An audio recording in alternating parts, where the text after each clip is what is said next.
Good morning, students. So today we are going to discuss the last topic of our fourth unit, chemical kinetics.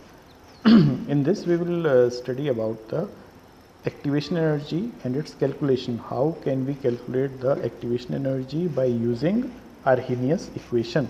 Okay, and then we will discuss about the threshold energy activated complex and its usage in the collision theory. Okay, so first of all, how to use Arrhenius equation for the calculation of activation energy. Okay, now see, we know that Arrhenius gave an equation which is known as Arrhenius equation, and the equation is K is equal to A e raised to power minus EA over RT, where K is the rate constant, A is frequency factor, EA is activation energy, R is gas constant, and EA is activation energy. Okay, so T is the absolute temperature. Okay, now when we take this equation and take its logarithm, okay, then we will get natural log. Now see, since there is physical quantity involvement in this equation, so we have to take natural logarithm. So natural log of K means left hand side is equal to natural log of A e raised to power minus EA over RT. Now there are two factors, so log mn is equal to log m plus log n. So log m, this is log m means log A, this is log n, n is e raised to power minus EA over RT. Now log of e raised to power minus EA over RT is equal to, in the formula, log m raised to power n, which means n log m, and natural log of e is equal to 1 because here the base is e. Okay, so we will be getting from this equation, after taking log, we will get this. Now when we compare this equation with the equation of straight line y is equal to mx plus c, then if we plot log k on y axis and 1 by t as on x axis, then we will get the minus e over r as the slope, and log a, natural log a, will be their intercept. Okay, now see, as there is a negative slope, so equation that graph will be a straight line, but it will be like this. Okay, if it is a positive slope, then it will be like this. Okay, so this is, you have to remember. Now we have plotted the graph between log k and 1 by t, so it is a straight line having an intercept log a and slope equal to minus ea over r. Now from this diagram, it is clear to us that slope is minus EA over R and intercept is log of A. Now the first equation, after taking log, which we got, we will be putting the rate constant values at different temperatures. We have studied earlier that with the change in temperature, rate constant also changes. So let us suppose at temperature T1 rate constant is K1 and at temperature T2 rate constant is K2. Then we can write by putting these values in the equation which is obtained after taking log. So at temperature T1 we will be getting log K1 is equal to minus EA over RT1 plus log A, and at temperature T2 we will be getting log K2 is equal to minus EA over RT2 plus log A. Now these two equations we are getting. Now subtracting equation number 1 from equation number 2, we will get on left side log K2 minus log K1, and on right side log A will cancel and we will be getting this thing. So when we will rearrange this, then we are going to get this formula, and this is the most important formula. Definitely you are going to get one numerical on the basis of this.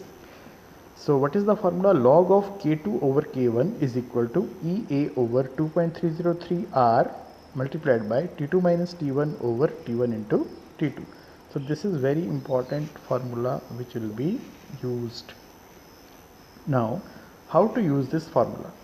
Let us solve two different numericals. Very first numerical is, we are given the rate constant values at two different temperatures. One temperature is 500 Kelvin The rate constant value is 0.02 per second, and at second temperature 700 Kelvin, the rate constant value is 0.07 per second.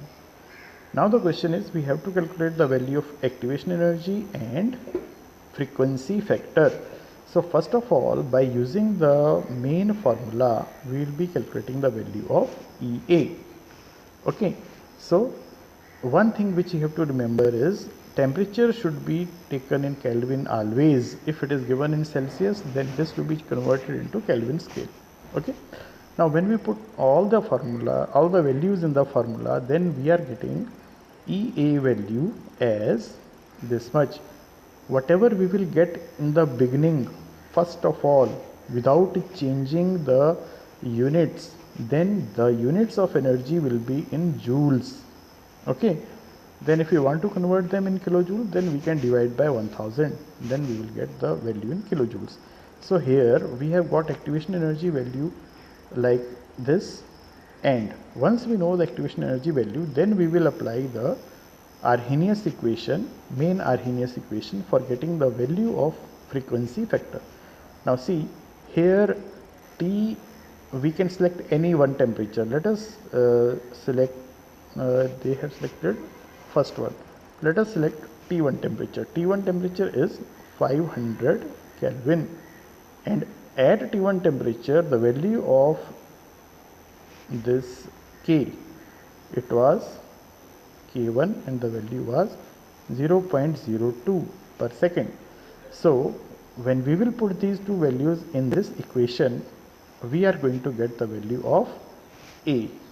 Okay, so here we have to use log. So log table, how to see log and anti-log, that we have done earlier, so you can solve this. Okay, now in second type of example, we are given a equation. An equation is given to us, and what is said that at a particular temperature, rate constant value is given to us. Energy of activation energy is also given. Now the question is, what is the rate constant value at this second temperature? So in this formula, log K2 over K1 is equal to EA over 2.303 R T2 minus T1 over T1 into T2. We are given all the things except one, which is to be calculated. So we will open log K2 by K1 as log K2 minus log K1, and then we will put all the values, and after finding the log and anti-log, we will get the value of K2. Okay, in case there is any confusion, then you can go through logarithm and anti-logarithm, that particular video in which I have shown you how to see log table and anti-log table.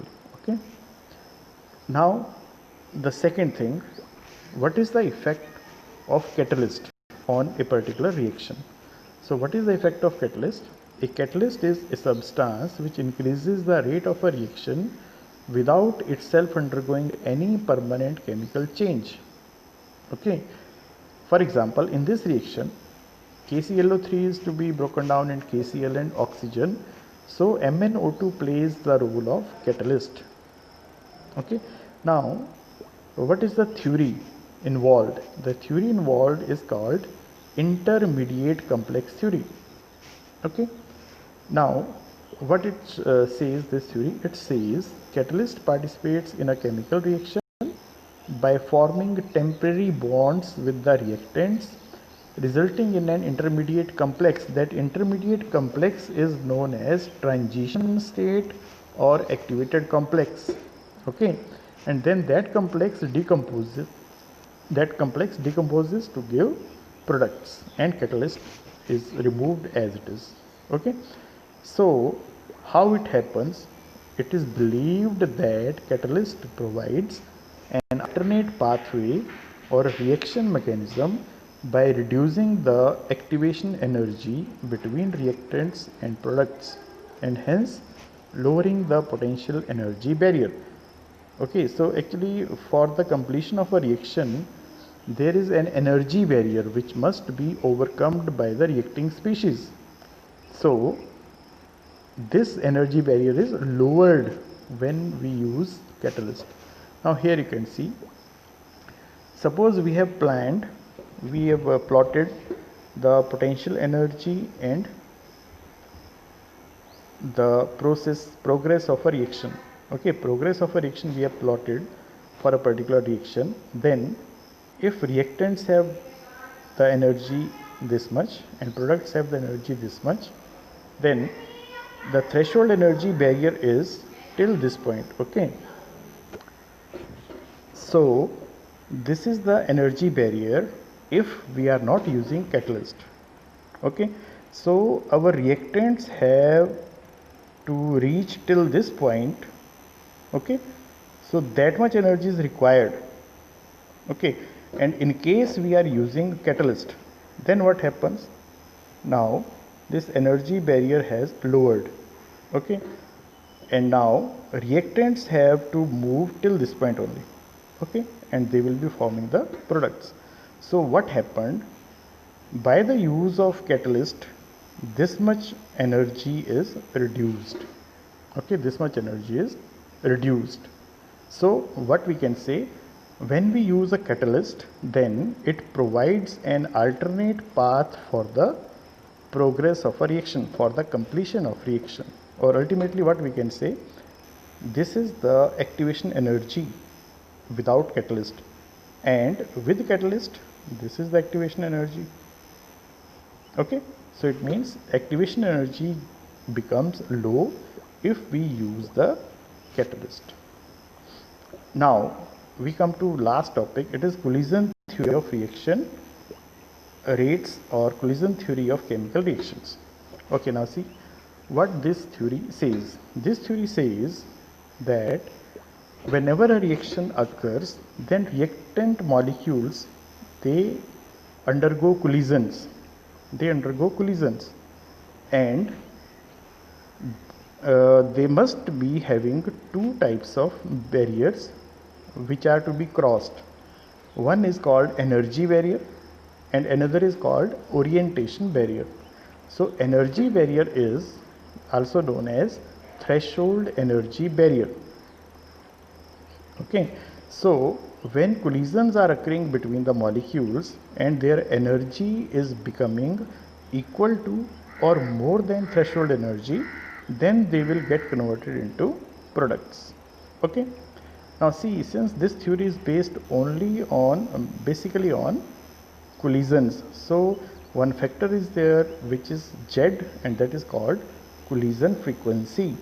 So collision frequency means the number of collisions occurring per second per unit volume of the reaction mixture. Okay, now for any reaction, suppose this is a reaction. Now how can we say, how can we express the rate of reaction? According to collision theory, we can express it like this: rate is equal to Z into e raised to power minus Ea over RT. Here ZAB means collision frequency. Okay, so if we compare this with the Arrhenius equation, then this ZAB and A, they are almost same. So what we can say, that frequency factor is related to this collision frequency. Okay, if we say collision frequency is more, it means frequency factor value will also be more. Okay, now second thing which we discussed is orientation, proper orientation. Proper orientation means that those atoms which should combine, which should make bond in the products, those atoms should collide with each other. If they are colliding in that same way, then we will say there is proper orientation. Okay, there is proper orientation. Just like in this case, what has to happen, C and OH has to make bond. Okay, now see, this way OH is combining with C, means OH is coming in this way that it directly hits with C, then formation of C-OH bond is possible. So it means this hitting or this collision was with proper orientation. But if COH and Br, they are colliding, then it means it doesn't have to make bond. So it means no product will be formed and it will be termed as improper orientation. Okay, so products will also be only be formed if there is proper orientation. Now let us see it with one more example. Now see here, this is A2 molecule, this is B2 molecule, and this is 2AB as product.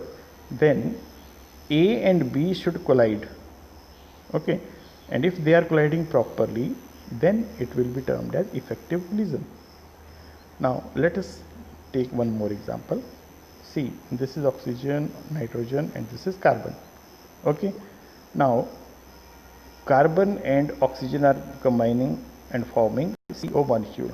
Here 1N and 2O means NO2 molecule. Now see, CO and NO2 are combining to form this NO and CO2. These two things are formed. Okay, now if they are colliding like this, that means those atoms are colliding which are not to be forming bond, which will not form bond. So it means this collision will be ineffective collision. Okay, and we will say it is incorrect orientation. Now see here, again O and N will not form bond. So if they collide like this, then it means again it is incorrect orientation. Okay, now if we say that they are colliding like this. Okay, now see, this atom and this atom has to make bond. Okay, so they will form activated complex or transition state, and these products will be formed. Okay, these products will be formed. So this will be termed as proper orientation. Okay, now this is also proper orientation, but there is another barrier which is called threshold energy barrier. So in this case, if there is a lesser energy, then again products will not be formed. Okay, so this way we can understand better.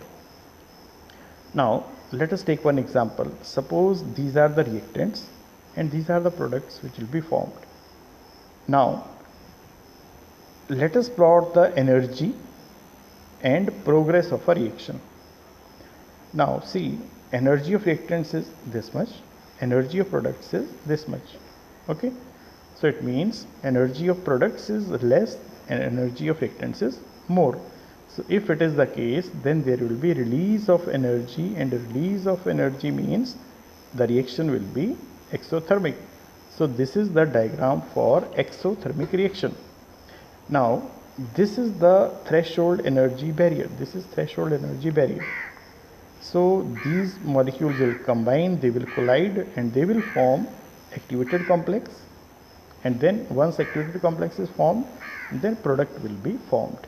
Okay, so here this is the diagram for which reaction? Exothermic reaction. Now similarly, if we see the reverse, in reverse reaction, reactants have higher energy, lower energy, and products have higher energy. So it means this is the reaction where energy is absorbed. If energy is absorbed, then only this reaction will occur. So it is endothermic reaction. Okay, so this also shows the progress of a reaction. Now since we have come across the effective collisions, number of effective collisions, then that is also to be considered. Now we have taken one more factor P, which tells us about the number of effective collisions. So our rate measuring equation according to collision theory becomes rate of reaction is equal to P times Z e raised to power minus EA over RT. Okay, here P is the factor which determines the effective collisions, Z is collision frequency, and this is as it is e raised to power minus EA over RT with usual meanings. Okay, now whatever we have done in this session, you need to solve these numericals and home assignments. Okay, thank you.